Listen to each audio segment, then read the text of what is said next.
Ну, то есть по крылу пробежались, по фюзеляжу. Ну, по кабине потом отдельно, там приборы все это все расскажу. Хотелось бы остановиться на стойках. На шасси вообще, конструкции шасси.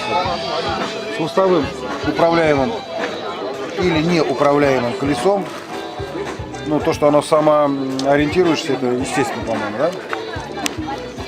Основные стойки.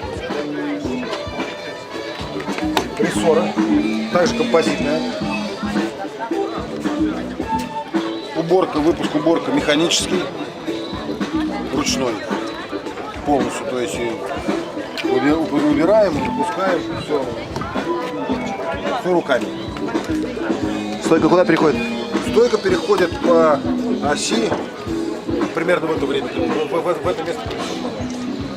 Зимой без каких-либо таких переделок или проблем, то есть смысловой нагрузки в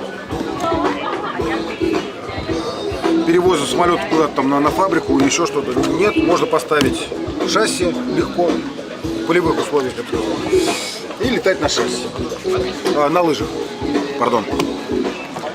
В общем, переделываем, ставим лыжи и зимой летим дальше. Без проблем. Стойки довольно-таки высокие, очень большой просвет.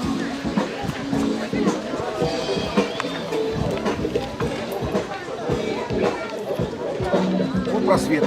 Если обратить внимание, справа проверим. Двухредальный самолет. Ну, опять это все, на мой взгляд, слабый тяговооруженности данного самолета. Не мешает второй редаль при выходе из воды, тем более груженный. Задняя стойка, как я говорил, уже рессорная. В данном случае самоориентируемая.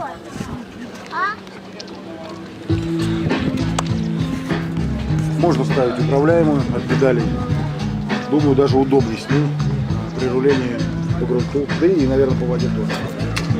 Ну, стабилизатор. Что сказать? Он и в Африке стабилизатор. Парасоль.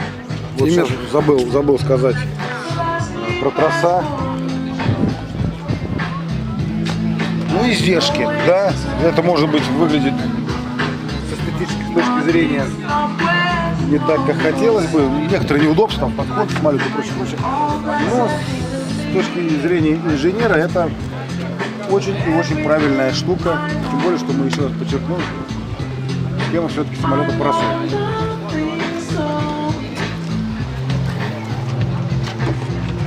Руль высоты. Электрический триммер. Самолет на ручку. Очень такой. Прям. Ну, здорово управляется. Здорово реагирует. Поэтому рекомендации при посадке повежливые, что ли.